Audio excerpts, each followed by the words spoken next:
Good morning. Good morning. Good morning. Well, I'm glad the board is here. How about the rest in the room? Good morning. Good morning. Fantastic. Want to welcome everyone to our first ever education plenary and keynote address. Big round of applause for that.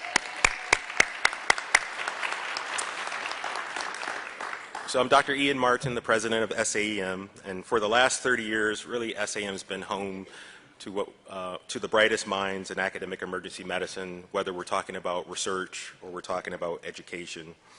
And as I just mentioned, today we're going to start a new tradition, the tradition of having a second plenary session at which we'll have a keynote focused on education and best abstracts in education presented as well. So I hope you're as excited as I am. I'm now going to turn it over to our program committee chair, Dr. Jody Vogel, who will present our keynote speaker. Thank you.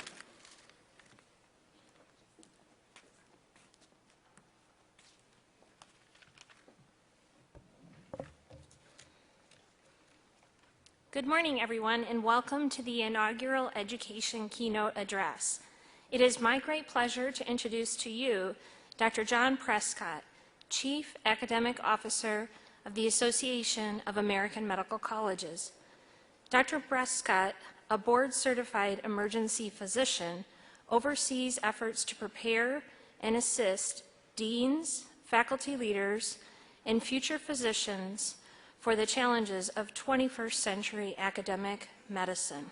He leads a staff that addresses critical medical school data, administrative and operational issues, explores new models of successful mission alignment, focuses on key student and faculty issues, and supports medical school accreditation activities. Dr. Prescott is the association's primary liaison to the Department of Defense and Department of Veteran Affairs, serving on the VA's National Academic Affiliations Council. He also works closely with several international organizations to address key academic issues.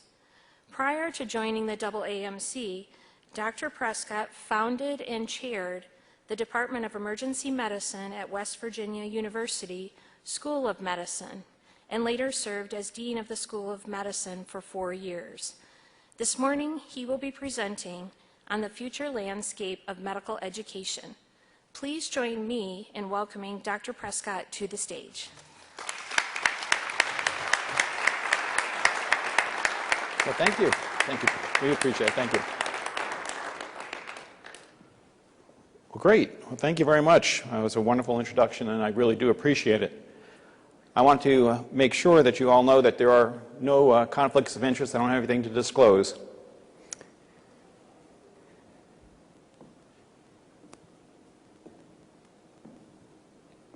It was a really warm Tuesday afternoon.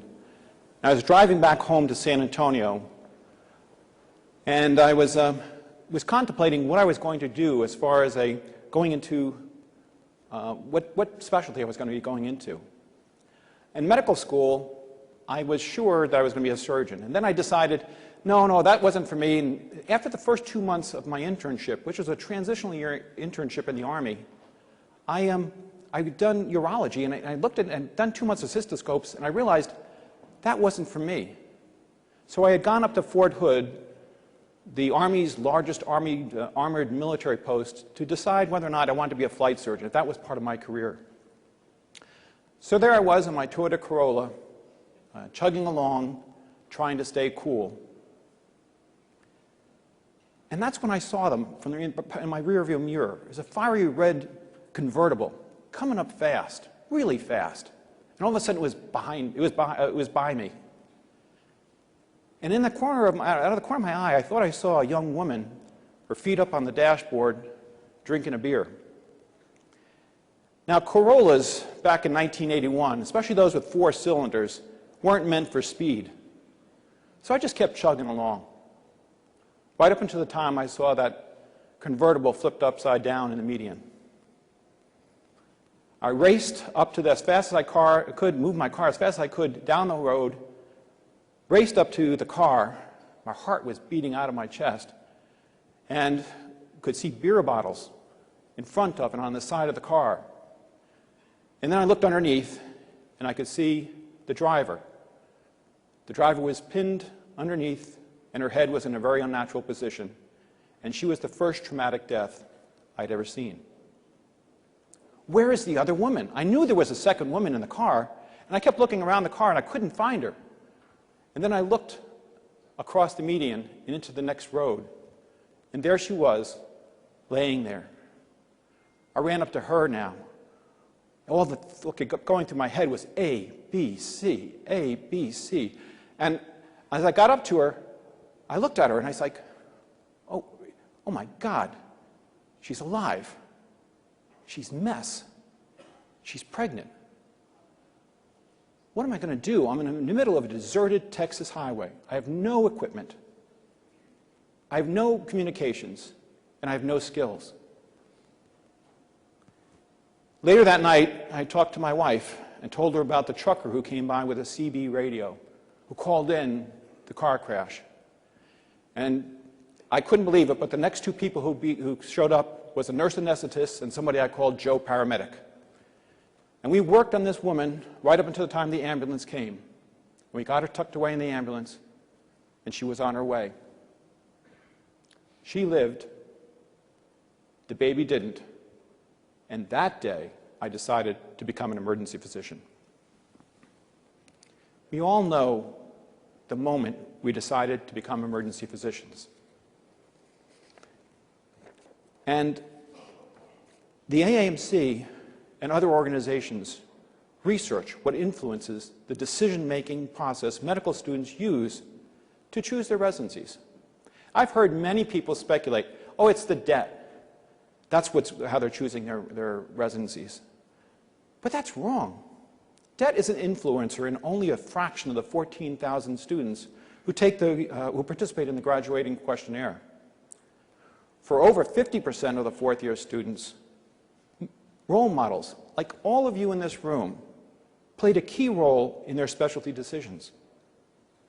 But it's neither debt nor role models that are the top influencers. Over 80% of students choose their specialty based on fit with personality, interests, skills, and the content of the specialty. For those students that choose emergency medicine, and for all of you, I have no doubt it's what Brian Zink calls anyone, anything, any time of emergency medicine that attracts medicine's best and brightest to the specialty. Now, how many of you can also remember just as clearly your decision to enter academic emergency medicine? For me, the decision to enter academia was one of those breakthrough moments that define relationships and careers. When my radiologist wife and I left the Army after 8 years of active duty, we started new jobs in a very nice community hospital. We were really busy, we were making good money, we had some friends. And we really quickly realized that while we were content with our jobs, we didn't feel fully engaged in our profession. We missed something. We missed a sense of mission and purpose. And it was then we began to look for an opportunity that resonated with us.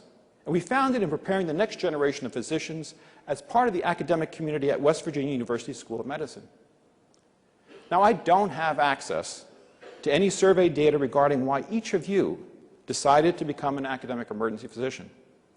Perhaps like these fourth-year medical students, it's the fit you feel with the role and the content that comes as part of the job. Underlying it all, I believe, is the sense of mission you feel about your work.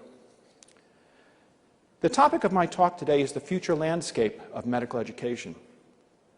That opening I shared with you came to me naturally when I began to prepare my remarks. Only later did I realize how important the landscape was to the story, that hot, isolated Texas highway.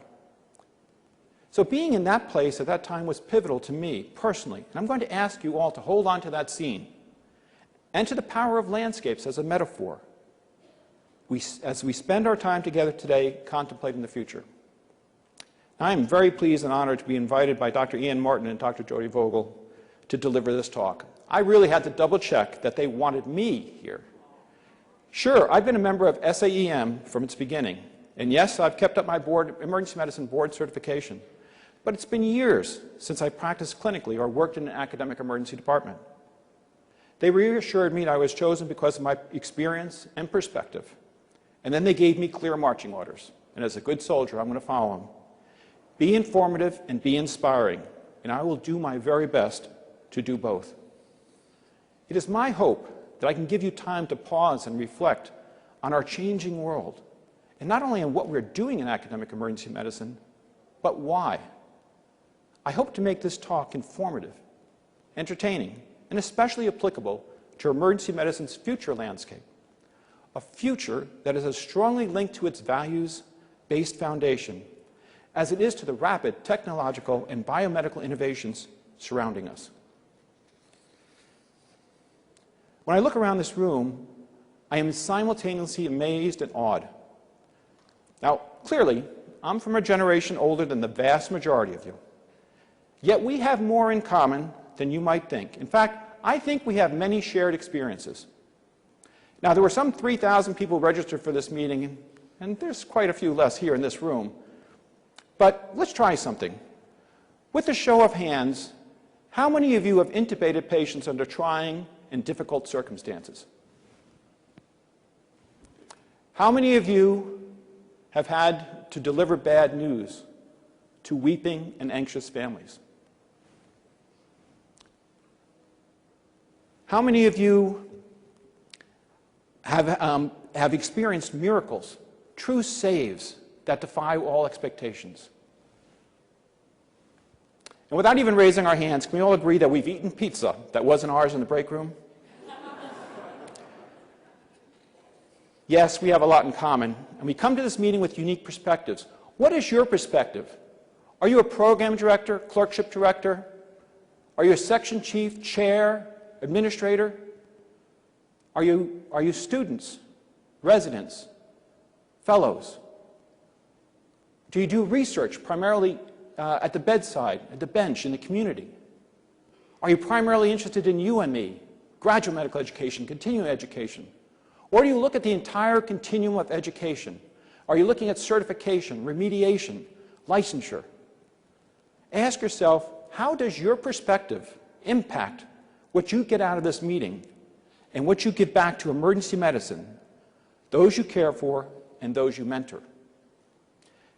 I come to this meeting having shared many of those perspectives. I've also been a research center director, a practice plan leader, a state EMS medical director, a medical school dean, and now with an association executive, I have a national perch. I bring the perspective of someone who has, through various leadership positions, both in the Army and as a civilian, been responsible for bringing people together, individuals in different roles with unique perspectives, to collaborate towards achieving a common goal. I want to bring you back for a moment now to that metaphor of landscape, because landscape and perspective are inseparable. The key to artistic landscape is perspective. Now, on that hot Texas highway, we, the intern, the trucker, the nurse anesthetist, and Joe paramedic, we succeeded as best we could in a landscape because of our ability to use the tools at hand, our individual skills and perspectives, and above all, our shared commitment to do all that we could to help. Our common focus brought about a better outcome than what was expected. Now, differences in perspective don't always work out well. Yet, if we create landscapes in which differences are acknowledged and appreciated to improve outcomes, it's key to our future success. In many cases, the most critical role that I have ever contributed as a leader was to help everyone recognize the value of working together and leveraging the diversity of perspective and experience to create a stronger organization. And it's this observation, a strong belief that we all have agency and we can invoke change, that most informs my talk about the future today.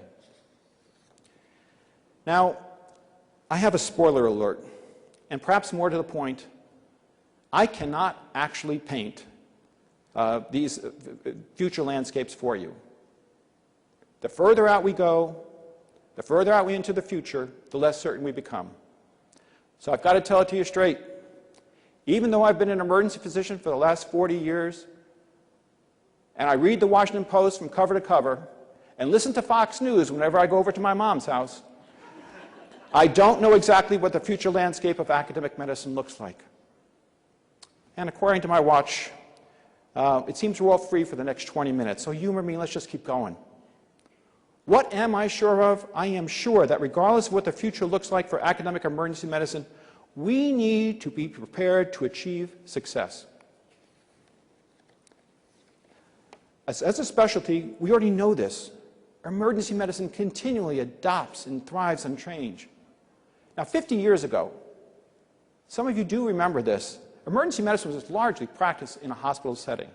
Today, emergency physicians' ability to handle the unknown means that there is no frontier that has been left unexplored.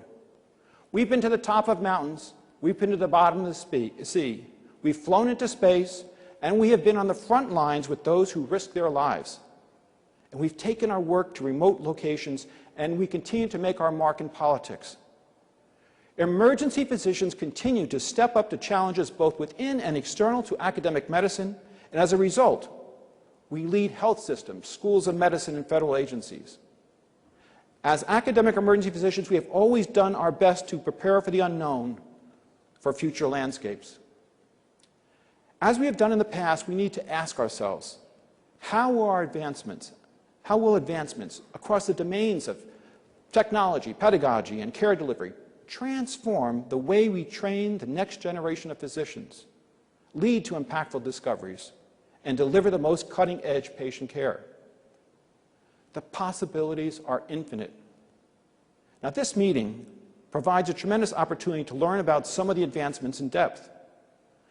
The rich agenda contains an impressive scope of discussion topics, and you've probably been to most of these sessions.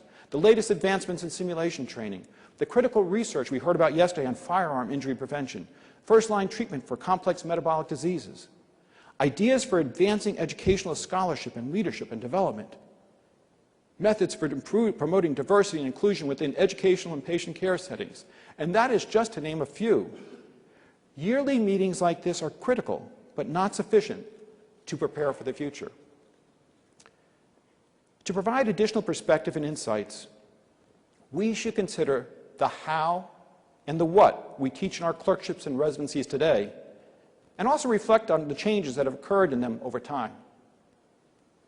Now, during my training, the use of masked military anti-shock trousers, that was state-of-the-art treatment for hypovolemic shock. We completed our documentation as residents on paper records, usually a single page, in real time. We never made a diagnosis of AIDS, SARS, Zika, or Ebola. They weren't part of our lexicon. And while nasotracheal intubation was a skill every second-year resident had to demonstrate, rapid sequence intubation was a new concept that was still evolving. The LifePak 6 was all the rage. And the way you learned was by reading a book, attending a lecture, or through experience. Yes, we were cutting edge in the 1980s, the tip of the spear, in the age of big hair, mullets, VCRs, K-cars, and personal computers with not one but two floppy 5.5-inch discs. Now, looking at the past certainly provides some insight into the pace and complexity of change. I bring this up only to say that 30 years from now, at the 60th SAEM meeting, you will be looking back and wondering about all the things we got wrong with the future. And simultaneously, you will marvel at the new tools you have at your disposal to conduct your research, teach your learners, and care for your patients. And you will appreciate emergency medicine's ability to recognize, adapt, and flourish in an environment we still cannot yet imagine. Our success as academic physicians, how we navigate any future landscape of academic emergency medicine, will depend on the tools, skills, and above all, the values we bring to our profession. So, what does the future hold for academic emergency medicine? What new concepts will be implemented? The list of tools being developed right now is unnerving in length and complexity, and it's exciting too. In the very near future, we're going to have to address artificial intelligence, augmented intelligence, machine learning, harnessing big data, and other technologies impacting education, research, and care delivery. And if that wasn't enough, we are striving for widespread adoption of competency-based education and assessment along the entire education continuum. We find ourselves asking, can we educate learners within shortened, more focused timelines for education? Will we be able to achieve these educational transformations with the emergence of new funding models, the challenges of corporate medical education, and the impact of for-profit entities? How can we navigate the rising tension between what medical educators perceive as their lane and the involvement of others in the formation of the next generation of emergency physicians? All of our jobs are changing in these new landscapes. We must ask ourselves, how can we align our roles and responsibilities to optimally serve our mission? Now, 2019 is a big anniversary year. SAEM's 30th anniversary. For the chairs, it's their 40th anniversary, and ACEP's 50th. So it's a great time to reflect on the best ways to navigate the future landscapes of medical education and academic medicine. I believe the way to do this is by taking to heart Sir William Osler's advice. And he said, the best preparation for tomorrow is to do today's work superbly well. To do that, academic emergency physicians must use critical, innovative tools, sharpen their critical skills, and embrace core values. My colleague, Dr. Allison Whalen, AAMC's Chief Medical Education Officer, often talks about four main drivers of innovation in medical education: disruptive innovations, pain points, perceived gaps, and unexplained opportunities. Now, before I apply this framework to academic emergency medicine, a word of caution. That CB radio the trucker used on the highways was invaluable back then. But it can't compete with this. Even the best tools today rarely deliver more than half of what they promise. For those of you who remember 10 years ago, the hype over the electronic health records, how they were going to change medicine and change our practice, oh yeah, they did. Enough said about the promised and the perceived. We have to be on guard for what others say they can do. Now, blockchain, talk about a disruptive innovation. That represents certainly a disruptive innovation. And it's received a great deal of coverage because it serves as the foundation for Bitcoin and other digital currencies. After much hype and subsequent disappointment, blockchain just may emerge as a technology with huge potential for medicine and medical education. A network of computers could share common databases. Imagine patient records, education portfolios, clinical trials data, available in a manner that assures a level of security and interoperability that we can only dream about. Pain points, well, they exist all along the transition to residency. And emergency medicine developed a SLO to assist program directors and students in better managing the flow of information and enhance the selection process. Now we need to help manage the overwhelming number of applications students are sending and the programs are reviewing in order to match residents where they best learn, contribute, and grow. ProMed, or free online medical access to medical education, is a concept that has been embraced by many in this specialty because of the perceived gaps in the availability and delivery of critical data. All of us know the reality of practice in the emergency department. By its very nature, the ED exists on information fumes. Anything we can do to enhance the flow of valid information is welcomed. Unexplored opportunities are emerging through the use of AI, big data, machine learning, and precision medicine. Huge potential exists in each one of these areas, but no one is exactly certain of the role they'll play or the ethical challenges they will bring to the future landscape of medical education and to the practice of medicine. There's one more feature of the landscape metaphor that's probably become very clear to all of you. Landscapes by themselves are quite benign. Put someone in one, however, and everything changes. Some are idyllic, others can be difficult. Look closely at the scene from Sir Luke Filday's 1891 painting titled The Doctor. The artist's perspective is easily discerned. It clearly highlights the human aspects that we desire in our physicians. The individualized attention, the thoughtful consideration, the power of human touch are all present in an environment that is simple, stark, and unforgiving. Right now, the landscape of medicine, the landscape of emergency medicine is very, very difficult for those of us who inhabit it. The stress of our work, the stress of our work environments, the stress of constant change all wreak havoc on us as emergency physicians. We have seen and heard the data by Derby, Shanafelt, Sinsky, et al., who have synthesized the evidence to show us that more than half of the physicians in the United States experience substantial rates of physician burnout. That's nearly 2 times the rate of burnout among all other workers. And the rates of burnout are highest among specialties such as emergency medicine, and they appear to be worsening. Now, burnout touches all aspects of our community, and its impact is nothing less than devastating. Right now, we are in a flipped convertible in serious trouble.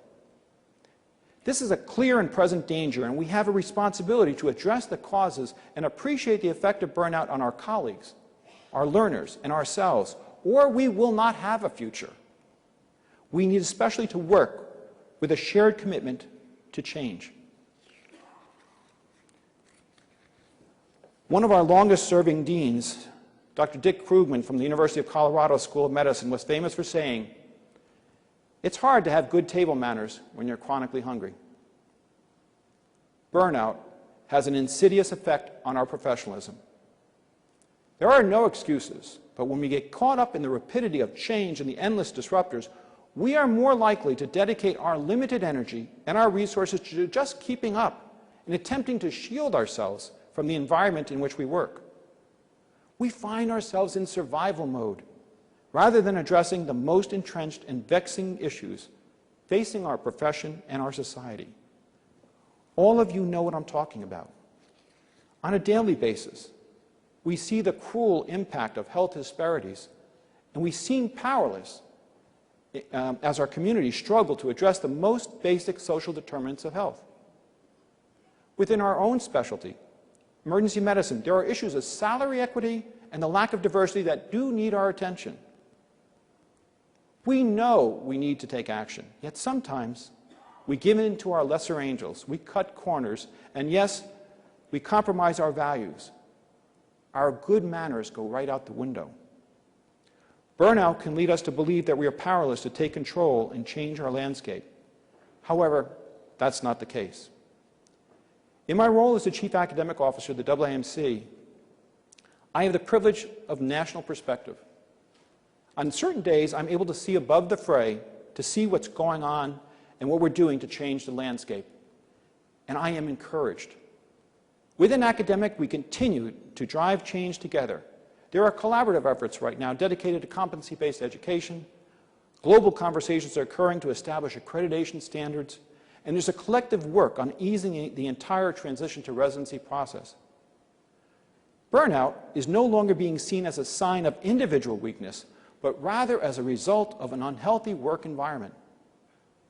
Environments that can and are slowly being changed. We are recognizing and beginning to address critical issues of diversity, inclusion, and equity as we harness the true potential of academic medicine and the critical interplay of discovery, education, and clinical care. I have seen institutions independently and in concert take on these issues, changing the health of the communities in ways large and small. Time and again, I've witnessed the impact of values-based leadership, and here is where I want you to consider a final landscape. Each of us has an inner landscape that is filled with the core values that together determine who we are as individuals and how we relate to others. These values, this inner landscape, defines us as professionals. Here's a critical takeaway I want to leave you with. The power we have to create change in the future, any leverage we have to persuade or influence, can only exist if it is founded on values. Those I believe that are most important are trust, humility, integrity, and compassion. As academic emergency physicians, we prepare for the unknown, for the future, by learning all there is to learn about the infinite tools and advancements across the domains of technology, pedagogy, and care delivery. And we sharpen our skills to do whatever we can to stack the deck in our favor. Yet it is fundamental to our future that you understand that knowing about these infinite advancements and being prepared to function in what we think is going to be the future landscape is not enough. When all hell is breaking loose in the emergency department, and when you're confronted with difficult educational issues, and you have to make life-altering decisions, there is no tool, no skill, no guide more valuable than the core values that have existed in each one of you since the day you decided to pursue academic emergency medicine.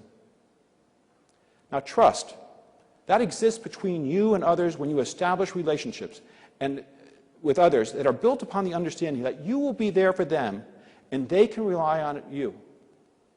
To this day, I use the military expression, "I've got your back," and when I say it, I mean it. And when I hear someone say, "She's got your back," I understand exactly what that means. It's a verbal commitment of reliance. Humility, that can often be tough for physicians. Yet by keeping your ego in check and by being open to the fact that there is always room for improvement, you'll find it far easier to engage with colleagues in meaningful ways and continue to grow professionally. Integrity, well, that speaks to the faithfulness you have to a moral and ethical code that guides all of your actions. We all experience challenges to our integrity on a daily basis. Acting with integrity is the key to successful and lasting leadership. And finally, emergency physicians demonstrate compassion, not only when they care for patients, but when we help learners and colleagues in need.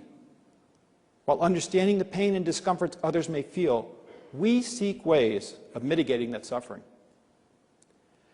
Students and residents who personify these values are loved by their patients and recognized for their professionalism. Faculty who live these values are role models for generations of learners.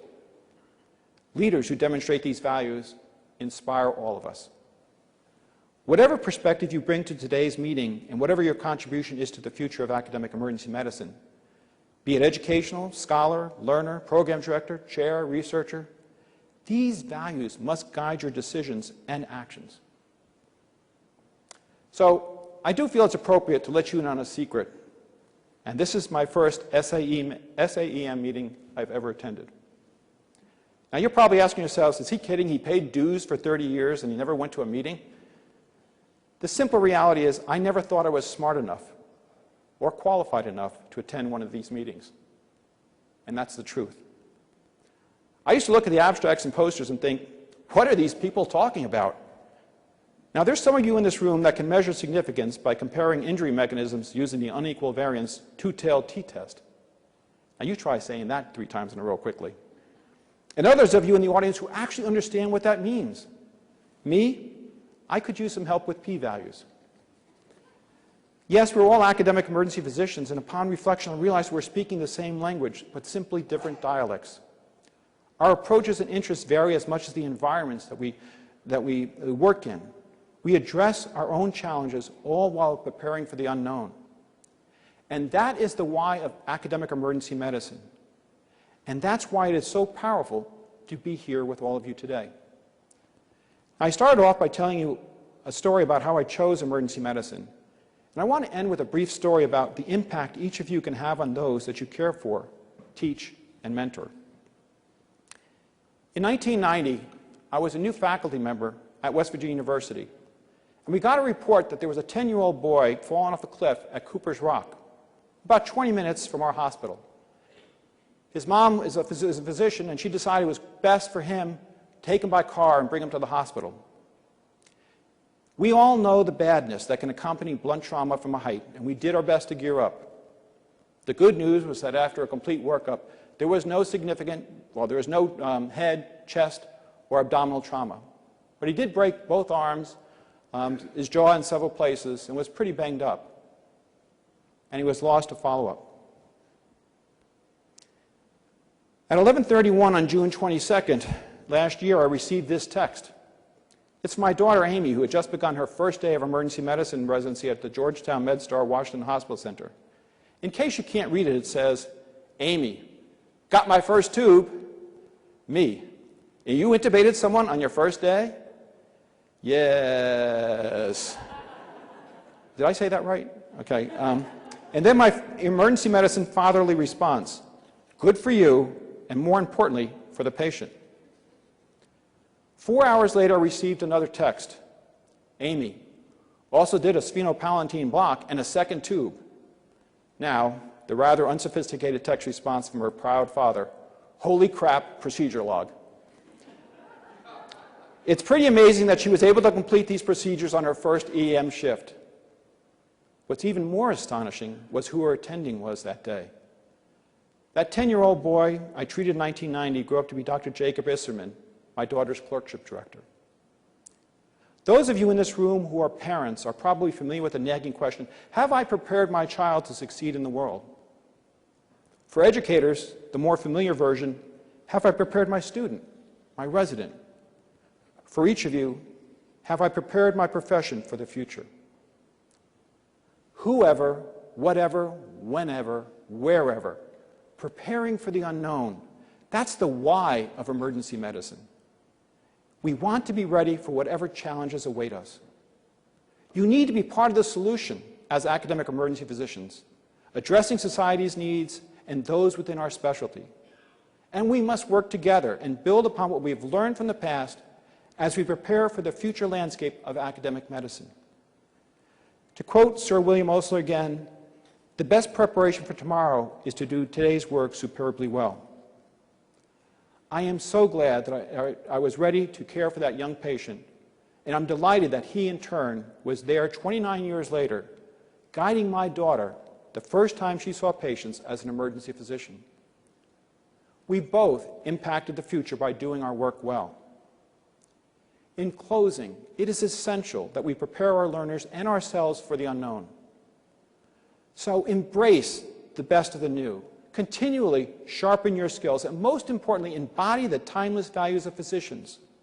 And I have no doubt you will be prepared when our specialty, when our profession, when our nation calls upon each of you to step up and respond to the challenges that await us in any future landscape. Thank you all.